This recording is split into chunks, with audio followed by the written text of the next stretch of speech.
میخوایم امروز با M200 آنباکس کنیم. سنتاروس M200 یه ویپ 200 وات از برند لاز ویپ. دستگاه فوق العاده جذاب با توان خروجی 200 وات.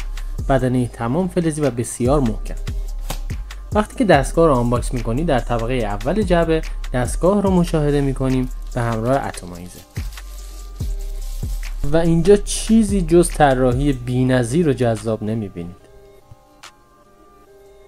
وقتی درب سمت راست دستگاه رو باز میکنید جایگاه باتری دستگاه رو مشاهده میکنید و درب سمت چپ صرفا فقط قابه که شما میتونید این قاب‌های مختلف رو تهیه کنید و اون رو به هر شکلی که دوست داشتید کاستوم کنید. اتمایزر دستگاه که به صورت رزوه‌ای روی دستگاه نصب میشه و اینجا هم دریچه هوایی دستگاه که در بالای اتمایزر به کار رفته. با باز کردن دریپ تیپ دستگاه به قسمتی میرسیم که میتونیم جویسمون رو داخل اتمایزر پر کنیم.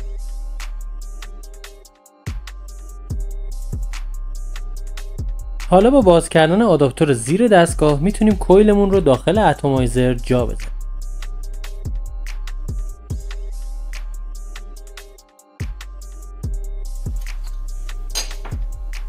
دو باتری 18650 رو داخل دستگاه قرار میدیم. حالا ما دکمه‌ای که در قسمت پایین دستگاه برامون گذاشته دستگاه رو روشن.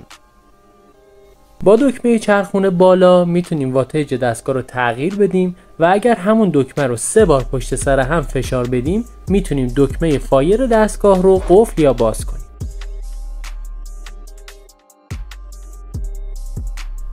میریم سراغ طبقه دوم جعبه دستگاه. داخل جعبه دستگاه 2 تا کویل برامون گذاشته شده و یک شیشه اضافه و داخل این جعبه هم کابل شارژ دستگاه قرار داده شده.